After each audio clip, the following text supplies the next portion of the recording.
శ్రీ గురుభ్యో నమ. గురుర్బ్రహ్మ గురుర్విష్ణు గురుర్దేవో మహేశ్వర గురు సాక్షాత్ పరం బ్రహ్మ తస్మై శ్రీ గురవే నమ. అస్మద్ గురుచరణ పాదారవిందాభ్యాం నమ. నిన్నటి మన మహాభారత ప్రస్థానంలో ఆ అర్జునుడి యొక్క వియోగంతో బాధపడుతున్నటువంటి పాండవులు దుఃఖార్తులై బాధపడుతున్నటువంటి తరుణంలో భీమసేనుడు మళ్ళీ యుద్ధం మీద ప్రీతి కలిగించడానికి ఆ ధర్మరాజుతోటి మనము ఈ వనవాసం చేయడం అనేటువంటిది ఎంతమాత్రం శ్రేయస్కరం కాదయ్యా, యుద్ధం చేసి వాళ్ళని జయించేద్దాము, నువ్వు అనుజ్ఞిస్తే కనుక నేను అర్జునుడితో కలిసి వెళ్ళి యుద్ధం చేసి వాళ్ళందరినీ కూడా సంహరిస్తాను, ఆ తర్వాత నువ్వు రాజ్యాన్ని హాయిగా పరిపాలించవచ్చు అని చెబితే దానికి ధర్మరాజు శాంత చిత్తుడై అతడిని అనునయించి, నాయన ఇప్పుడు మనం యుద్ధం చేయడం ఎంతమాత్రము శ్రేయస్కరం కాదు, 13 సంవత్సరాల తర్వాత తప్పనిసరిగా యుద్ధం సంభవిస్తుంది, అందులో నువ్వు తప్పనిసరిగా శత్రువులందరినీ కూడా జయిస్తావు, అందులో ఏమీ సందేహం లేదు అని భీమసేనుణ్ణి అనునయించేటువంటి సమయంలో బృహదస్సుడు అనేటువంటి ఒక మహర్షి అక్కడికి వస్తే ఆయనకి అర్ఘ్యపాద్యాదులు ఇచ్చి గౌరవించి ధర్మరాజు అడిగాడు, ఇలా మేము అనేకమైన కష్టాలు పడుతున్నామయ్యా, మోసంతో జోదంలో ఓడిపోయి అనేక రకములైన అవమానాలు పొంది వనవాసం చేస్తున్నాము, అసలు ఈ లోకంలో నా అంత భాగ్యహీనుడు ఎవడైనా ఉంటాడా, నువ్వు ఎప్పుడైనా విన్నావా, అటువంటి వాళ్ళు ఎవరైనా ఉంటారా అని బృహదస్సుడిని ప్రశ్నిస్తే అప్పుడు బృహదస్సుడు చెప్పాడు, నువ్వేమిటయా, నీకంట భాగ్యహీనుడు ఒక మహారాజు ఉన్నాడు, అతడు నీకంట దురదృష్టవంతుడు, అతని యొక్క కథ చెబుతాను విను కావాలంటే నీకు ఇష్టం ఉంటే కనుక అంటే అప్పుడు ధర్మరాజు కోరితే నలుడు అనేటువంటి ఒక రాజు ఉన్నాడయ్యా, ఆ రాజు పాపము పుష్కరుడి చేత మోసగింపబడినటువంటి వాడై రాజ్యాన్ని వదిలేసి భార్యతో కలిసి వనవాసం చేశాడు, అతనికి ఏమీ ఎవ్వరూ కూడా ఏ పరివారము కూడా అతను వెంటలేరు, నువ్వు ఉన్నావంటే నీ వెనకాల నీ సోదరులు ఉన్నారు, నీ భార్య ఉంది, అనేక మంది బ్రాహ్మణోత్తములు నిన్ను అనుసరించి వచ్చారు, ఇంతమందితోటి మంది మార్బలంతో నువ్వు వనవాసం చేస్తున్నావు, కానీ ఒంటరిగా అతను కేవలం భార్యాసహితుడే అరణ్యాల పట్ల అరణ్యవాసం చేశాడు, అందువలన అతడు నీకంటే కూడా దురదృష్టవంతుడంటే ఆయన వృత్తాంతం చెప్పవయ్యా అని కోరితే ఆ బృహదస్సుడు ఆయన వృత్తాంతాన్ని చెప్పడం మొదలెట్టాడు. బృహదస్వ ఉవాచ, బృహదస్సుడు చెబుతున్నాడు ఇప్పుడు, ఆశీద్రాజో నలో నామ వీరసేన సుతో బలి ఉపపన్నో గుణైరిష్టై రూపవాన్ అశ్వకోవిద. పూర్వం వీరసేన మహారాజు అనేటువంటి వాడు ఒకడు ఉండేవాడు, అతడి యొక్క కుమారుడే ఈ నలమహారాజు.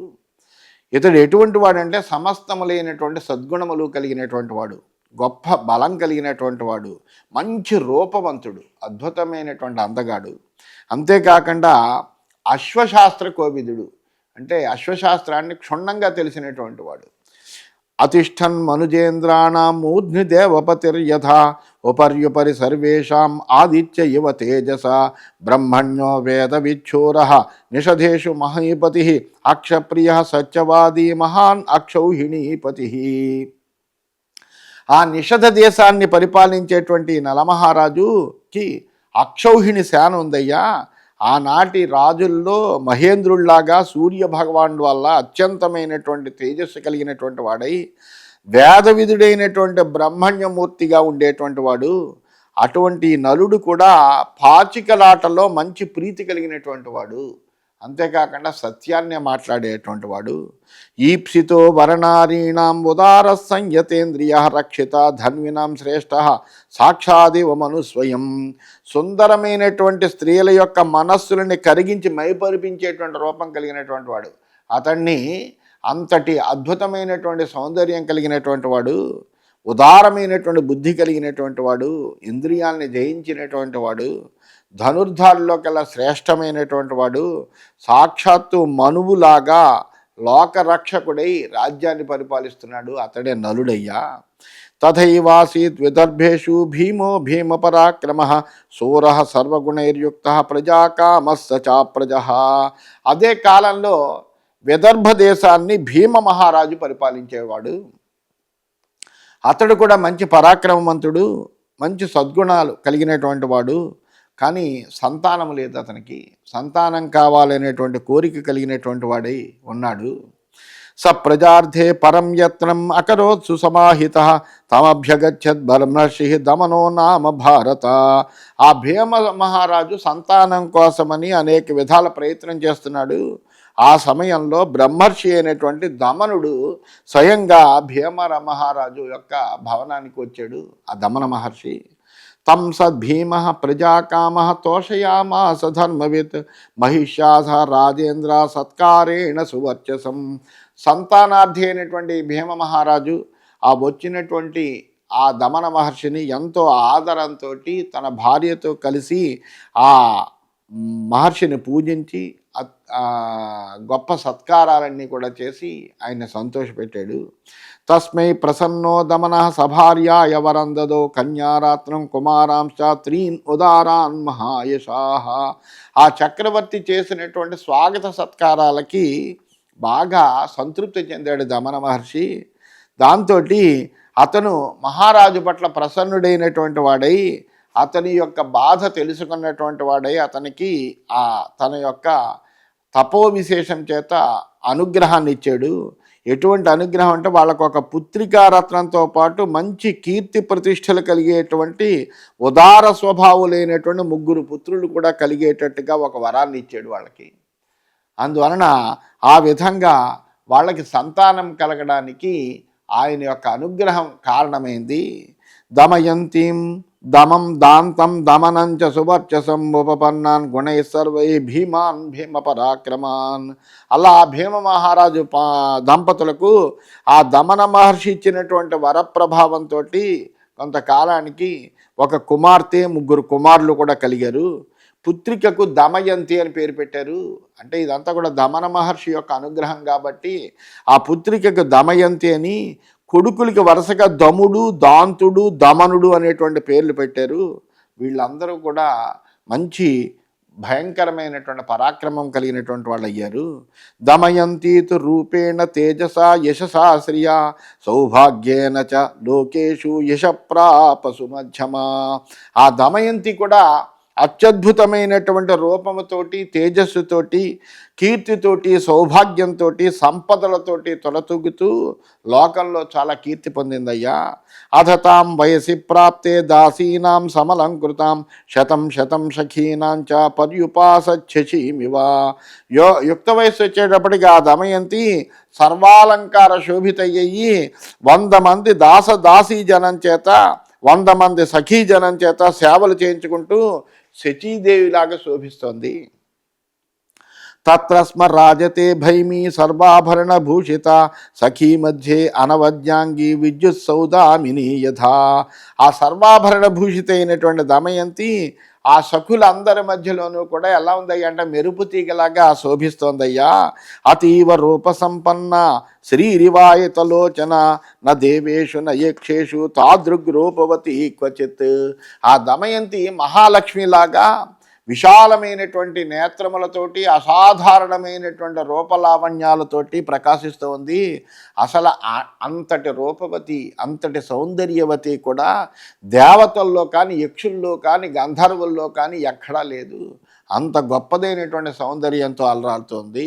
మానుషేష్వపి చాన్యేషు దృష్టపూర్వ అథవా శృత చిత్త ప్రసాదిని బాల దేవానామపి సుందరి. మానవ కాంతల్లో కూడా ఇంతటి సౌందర్యవతిని ఇంత పూర్వం ఎవరూ చూడలేదట. ఆ దమయంతికి పూర్వం అంతటి సౌందర్యం కలిగినటువంటి వ్యక్తి ఎవరు లేరు, కనీసం వినలేదు కూడాట. ఆమె సౌందర్య సంపద దేవతల యొక్క మనస్సులను కూడా సంతోషపరిచేదట. అంతటి గొప్ప సౌందర్యం కలిగినటువంటిది. నలశ్చ నరశార్దూల లోకేషు అప్రతిమో భువి కందర్పైవ రూపేణ మూర్తిమాన్ అభవత్ స్వయం. అలాగే ఇక్కడ మానవ శ్రేష్ఠుడైనటువంటి నలమహారాజు కూడా తన లోకోత్తరమైనటువంటి సౌందర్యంతో సాక్షాత్తు మన్మధుడే మళ్ళీ పుట్టాడా అన్నట్టుగా అత్యద్భుతమైనటువంటి సౌందర్యంతో ధరించి ఉన్నట్టుగా ఉన్నాడు.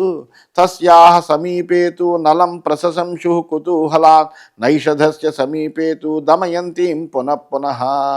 ఈ దమయంతి దగ్గర సఖులు అక్కడ ఉండేటువంటి వాళ్ళందరూ కూడా కుతూహలంతో ఏం చేసేవట, లోకంలో నీ అంత అందగాడు ఇంకోడు ఉన్నాడమ్మా, నలుడు అనేటువంటి వాడు ఉన్నాడు, సాక్షాత్తు మన్మధుడే మళ్ళీ తిరిగి పుట్టాడా అన్నట్టుగా ఉంటాడు, అంత సౌందర్యవంతుడైనటువంటి నలమహారాజు ఉన్నాడు అంటే ఈ సఖులందరూ కూడా దమయంతి దగ్గర ఆ నలుని యొక్క ప్రస్తావన తెస్తూ అతని యొక్క సౌందర్యాన్ని ప్రస్తుతించేవారట విన్నటువంటి కారణం చేత.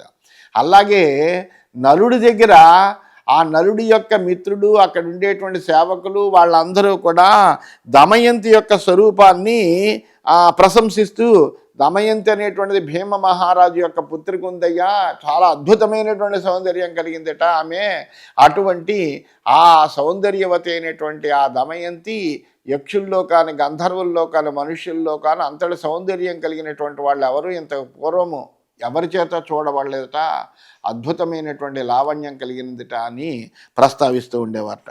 తయోరదృష్ట కామో భూ శృణ్వతో సతతం గుణాన్ అన్యోన్యం ప్రతి కౌంతేయ సవ్యవర్ధత హృచ్చయ. ఇలాగా నలుడి దగ్గర దమయంతి గురించి, దమయంతి దగ్గర నలుడు గురించి అనుకోకుండా అక్కడ ఉండేటువంటి బృందమంతా కూడా ఇలా పొగడుతుంటే ఆ నలుడి యొక్క గుణములు చేత దమయంతి యొక్క గుణముల చేత నలుడు కూడా పరస్పరము ఇద్దరు ఒకరినొకరు చూసుకోకుండానే వాళ్ళ హృదయంలో వాళ్ళ పట్ల ఆసక్తి అనేటువంటిది కలిగిందిట, వాళ్ళలో ప్రేమ అనేటువంటిది వృద్ధి పొందిందట. ఆహా, దమయంతిని చూడాలి అనేటువంటి కోరిక నలుడికి, నలుడిని చూడాలనేటువంటి కోరిక దమయంతికి కూడా కలిగింది. అశక్నువన్ నలః కామం తథా ధారయితుం హృదా అంతఃపుర సమీపస్థే వనాస్తే రహోగతః.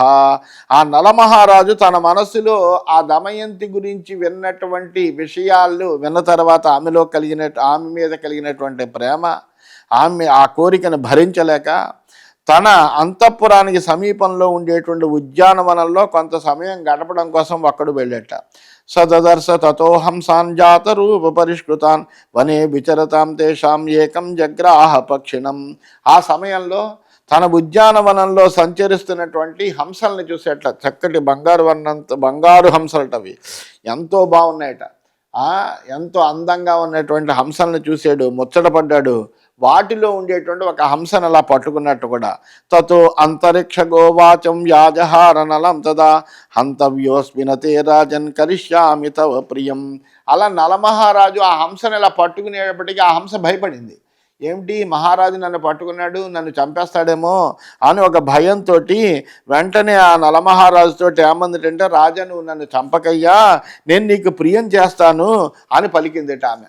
పలికేటప్పటికి దమయంతి సకాశే త్వం కథయిష్యామి నైషధ యథాత్వధన్యం పురుషం నసామంసతి కర్హిచిత్. ఓ నిషధర మహారాజా, దమయంతికి నీ గురించి వివరిస్తాను. దమయంతి నిన్ను తప్ప మరొక పురుషుణ్ణి ఎవరిని కోరనట్లుగా నీ గురించి చక్కగా దమయంతికి చెబుతాను అని అతని మనస్సులో భావాన్ని తెలుసుకున్నటువంటిదే ఆ హంస నలమహారాజుతో చెప్పిందట. ఏవముక్తస్తతోహం సంవత్సర్జమహీపతి తేతు హంసా సముత్పత్త్యా విదర్భానగమం సతా. అలా చెప్పగానే నలమహారాజు చాలా ఆనందపడ్డాడు. ఆనందపడి ఏం చేసేట, ఆ హంసను విడిచిపెట్టేసేట. ఆ హంస మిగిలిన హంసలు కూడా ఆకాశ మార్గాన ప్రయాణించి అవి విదర్భ దేశానికి వెళ్ళేట. విదర్భ నగరీంగత్వా దమయంత్యా తదాంతికే నిపేతుస్తే గరుత్మంత సాదదర్శ తాన్ ఖగాన్. ఆ హంసలన్నీ కూడా విదర్భ దేశం వెళ్ళయి ఆ దమయంతి మందిరం దగ్గరికి వెళ్ళి ఆ దమయంతి సమీపంలో వాలేట. ఆ దమయంతి కూడా ఆ హంసల్ని చూసిందిట. చూసి సతాన్ అద్భుత రూపాన్ వై దృష్ట్వా సఖిగణావృత హృష్టా గ్రహీతుం ఖగమాన్ త్వరమాణోపచక్రమే. ఆ చెలికెత్తలందరితో కూడి ఉన్నటువంటి దమయంతి అద్భుతమైనటువంటి రూపంతో ప్రకాశించేటువంటి ఆ హంసల్ని చూసింది, చాలా సంతోషించింది. వెంటనే వాటిని పట్టుకోవాలనేటువంటి కోరిక కలిగి దానికి ప్రయత్నించిందిట. అదహంస విసస్రుపు సర్వత ప్రమదావనే ఏకైక సదా కన్యా తాన్ హంసాన్ సౌపాద్రవన్. అప్పుడు ఆ హంసలన్నీ కూడా ప్రమదావనంలో విడివిడిగా పారిపోవడం మొదలెట్టేట. దాంతో ఈ దమయంతి చెలికెత్తలందరూ కూడా ఒక్కొక్కడు ఒక్కో హంసని పట్టుకోవడం కోసం ఒక్కొక్క హంస వెనకాల పరుగులెట్టారట. దమయంతి తు యం హంసం సౌపాధావదంతికే స మానుషీం గిరం కృత్వా దమయంతి మదా బ్రవీత్. దమయంతి కూడా ఒక హంసను పట్టుకోవడం కోసం పరిగెత్తింట. అప్పుడు దమయంతిని ఉద్దేశించి ఆ హంస మనుష్య వాక్కులతోటి ఈ విధంగా పలికిందట. దమయంతి నలో నామా నిషధేషు మహీపతి అశ్వినో సదృశో రూపే నసమాస్తస్య మానుషాః. దమయంతి నిషధ దేశాధిపతి అయినటువంటి నలుడు అనేటువంటి ఒక రాజు ఉన్నాడు, చక్రవర్తి. ఆ నల చక్రవర్తి అశ్విని దేవతల్లాగా అద్భుతమైనటువంటి రూపం కలిగినటువంటి వాడు. అంత రూప సంపదతో కలిగినటువంటి మానవుల్లో మరెవ్వరిని నేను చూడలేదు. కందర్పయవ రూపేణ మూర్తిమా నభవత్ స్వయం తస్య వై యది భార్యాత్వం భవేథావరవర్ణిని సఫలం తే భవే జన్మ రూపం చేదం సుమధ్యమే వయం హి దేవగంధర్వ మనుష్యోరగ రాక్షసాన్ దృష్టవంతో నచాస్మి దృష్టపూర్వస్తథా విదః త్వంచాపి రత్నం నారీణాం నరేషు చ నలో వరః విశిష్టయా విశిష్టేన సంగమో గుణవాన్ భవేత్. ఆ హంస చెప్పిందిట చాలా అద్భుతంగా. మన్మధుడే స్వయంగా ఆ నలుడి రూపంలో అవతరించాడమ్మా. ఆ నలమహారాజుకు నువ్వు భార్యవైతే కనుక నీ జన్మ సార్థకము, నీ రూప సంపద సార్థకము అవుతుంది. మేము దేవతలను చూసాము, గంధర్వులను చూసాము, మానవులను చూసాము, నాగులను చూసాము, రాక్షసుల్ని చూసాము, అందరినీ చూసాము. కానీ నలుడంత అందగాన్ని ఇంతవరకు మేము చూడలేదు. అంత అద్భుతమైనటువంటి సౌందర్యం కలిగినటువంటి వాడు. అలాగే నువ్వు స్త్రీలలో రత్నమైతే కనుక పురుషుల్లో అతడు శ్రేష్టమైనటువంటి వాడు. అందువలన నీలాంటి అద్భుతమైన సౌందర్యవతి అలాంటి అద్భుతమైన సౌందర్యం కలిగినటువంటి వాడిని వివాహం చేసుకుంటే అది ఎలా ఉంటుందంటే వివాహ సమయోరేవ శోభతే, వివాహం అనేటువంటి సమానమైనటువంటి వాళ్ళకి మధ్య శోభిస్తుంది అన్నట్టుగా మీ జంట అత్యద్భుతంగా ఉంటుందమ్మా. విశిష్ట గుణ సంపన్నుల కలయిక మహోన్నతమైనటువంటి గుణములతో కలిగింది అవుతుంది. అందువలన తప్పనిసరిగా నువ్వు నలుణ్ణి వివాహం చేసుకోవలసింది అని అంటూ ఆ దమయంతికి చెప్పింది. ఏవ ముక్తాతు హంసేన దమయంతి విశాంపతే అబ్రవీత్ తత్ర తం హంసం త్వమప్యేవం నలేవద తథేచ్యుక్త్వాండజ కన్యాం విదర్భస్య విశాంపతే పునరాగమ్య నిషధాన్నలే సర్వం యవేదయేత్. ఆ నలుడి గురించి హంస చెప్పినటువంటి మాటలన్నీ కూడా దమయంతి విందిట. విని ఆమె ఏమందంటే నలుడితో కూడా నువ్వు ఈ విధంగానే చెప్పు, నాతో చెప్పావు కదా మరి అలాతో నలుడితో కూడా చెప్పు అని ఆ హంసని కోరిందిట. అదే విధంగా చేస్తానని ఆ హంస చెప్పింది. ఆ హంస మళ్ళీ నిషధ దేశానికి వచ్చింది. వచ్చి నలుడికి దమయంతికి సంబంధించినటువంటి సర్వ విషయాల్ని తెలియజేసింది.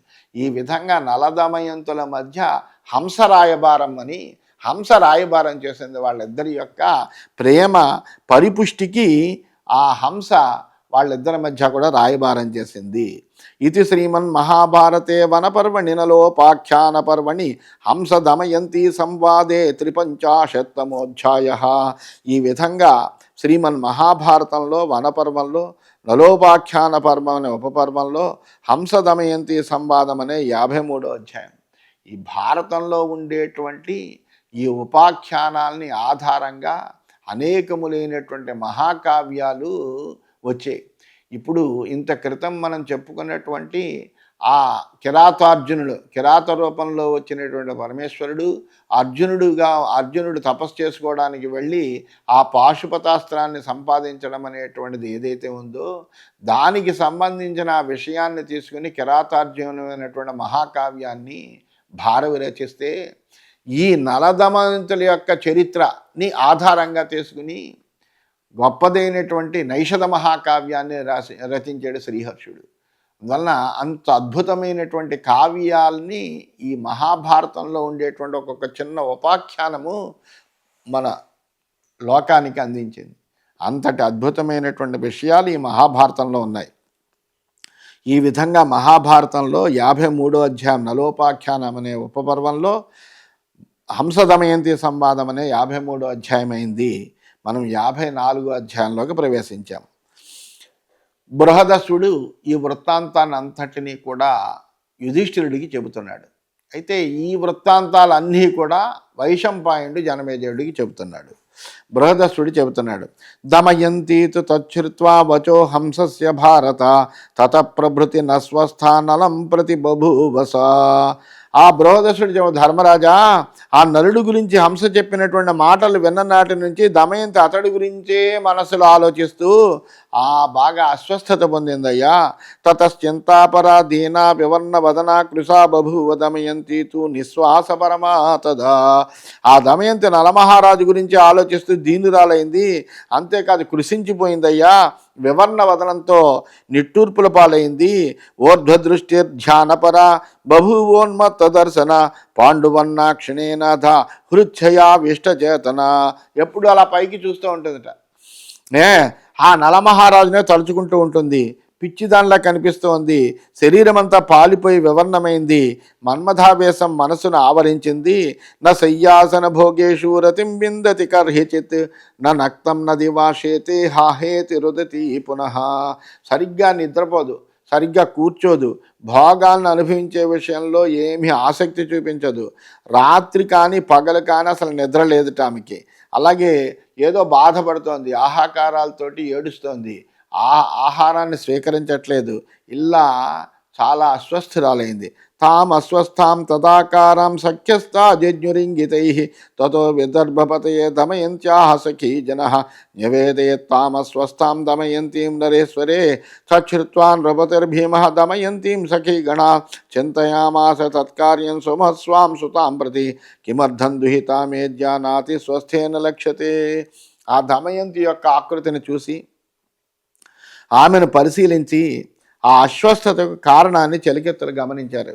గమనించిన వెంటనే ఈ విషయం చెప్పాలి అని వాళ్ళు ఆ విదర్భ దేశాధిపతి అయినటువంటి భీమ మహారాజుకి ఆ దమయంతి ఉన్నటువంటి స్థితిని తెలియజేసి దాని కారణాన్ని కూడా ఆ రాజుకి తెలియజేశారట. దమయంతి సఖురాండ్రందరి వలన కూడా ఆ నలుణ్ణి ప్రేమిస్తోంది అనేటువంటి విషయాన్ని తెలుసుకున్నాడు భీమ మహారాజు. తన కుమార్తె స్వస్థత పొందడానికి చేయవలసినటువంటి పని ఏమిటి అని ఆలోచన చేశాడు. ఆలోచన చేసినటువంటి వాడై సమీక్ష మహీపాల స్వాం సుతాం ప్రాప్త యౌవనాం అపశ్యద్ ఆత్మనా కార్యం దమయంత్యాః స్వయంవరం. ఆ యుక్త వయస్కురాలైనటువంటి తన కుమార్తె యొక్క విషయము సమీక్షించి ఆ విదర్భరాజు దమయంతికి స్వయంవరం ప్రకటించడమే కర్తవ్యము అనుకున్నాడు. దమయంతికి స్వయంవరం ప్రకటిస్తే కనుక ఆ నలమహారాజు కూడా వస్తాడు కదా. స్వయంవరం ప్రకటించడం వల్ల ఒక గొప్ప విశేషం ఏంటంటే కన్య తనకి ఇష్టమైనటువంటి వాడిని వరిస్తుంది. అందువలన ఎందుకంటే కన్యకే స్వేచ్ఛ అక్కడ. అందువలన తనకి ఇష్టమైనటువంటి వాడు ఎవరు? నలుడు. ఆ నలమహారాజు ఆ స్వయంవరానికి వస్తాడు. వస్తే కనుక నలమహారాజుని తప్పనిసరిగా వివాహం చేసుకుంటుంది. తద్వారా వీళ్ళిద్దరికి వివాహం చేయడం అనేటువంటిది మనకు సాధ్యమవుతుంది అని అనుకున్నట్ట. అనుకుని సన్నిమంత్రయామాస మహీపాలాన్ విషాంపతి యేషో అనుభూయతాం వీరాః స్వయంవర ఇతి ప్రభో. వెంటనే రాజు అనుకున్నాడు. అనుకునేటప్పటికి వెంటనే తన యొక్క అమాత్యులందరికీ చెప్పాడు, స్వయంవరం ప్రకటించండి అని. వాళ్ళందరూ కూడా ఆ దమయంతికి జరగబోయేటువంటి స్వయంవరానికి వీరులైనటువంటి వాళ్ళందరూ కూడా విచ్చేసి ఆ స్వయంవర సందర్శనానుభూతిని పొందవచ్చు అని సమస్తమైనటువంటి రాజలోకాన్ని కూడా భీమరాజు ఆహ్వానించాడు. ఇలా మా అమ్మాయికి స్వయంవరం ప్రకటిస్తున్నాము, అందువలన రాజపుత్రులందరూ కూడా విచ్చేయవలసింది అని ఆహ్వానం పంపాడు అందరికీ కూడా. దాంతో ఆ దమయంతి స్వయంవరం అనేటువంటిది నిర్ణయమైంది. శ్రుత్వా తు పార్థివా సర్వే దమయంత్యాః స్వయంవరం అభిజగ్ముస్తతో భీమం రాజానో భీమశాసనాత్ హస్త్యశ్వరథ ఘోషేణ పూరయంతో వసుంధరాం విచిత్రమాల్యాభరణైః బలైర్దృశ్యైః స్వలంకృతైః. ఈ దమయంతి స్వయంవర వృత్తాంతాన్ని విన్న రాజులందరూ కూడా విచిత్ర భూషాలంకారులై చక్కగా మంచి బ్రహ్మాండమైన హారాలు ధరించారు, ఆభరణాలు ధరించారు. చక్కగా అలంకరింపబడినటువంటి తమ తమ రథ అశ్వ గజ బలాలతోటి విదర్భ దేశానికి వాళ్ళందరూ కూడా బయలుదేరారు. అలాగే భీమ శాసనాన్ని శిరోధార్యంగా భావించి ఈ రాజలోకమంతా కూడా బయలుదేరింది. రాజలోకం అంతా కూడా ఒక్కసారిగా విదర్భ దేశానికి బయలుదేరితే ఆ గజాశ్వ రథఘోషణలు భూమండలం అంతా కూడా వ్యాపించేట. అంటే అంతమంది కూడా ఈ దమయంతి యొక్క సౌందర్యం తెలుసుకున్నటువంటి వాళ్ళు కాబట్టి ఏ రాజు కూడా ఈ స్వయంవరానికి రాకుండా ఉండకూడదు అని అనుకోలేదు. ఎందుకంటే ఎవరి అదృష్టం ఎలా ఉంటుందో తెలవదు. మనము ఆమె చేత గలిగితే కనుక ఒక అద్భుతమైనటువంటి సౌందర్యవతమైనటువంటి భార్యను పొందుతామని అనేక మంది రాజపుత్రులందరూ కూడా చక్కగా అలంకరించుకున్నటువంటి వాళ్ళే స్వయంవరానికి విచ్చేశారని చెబుతూ స్వస్తి.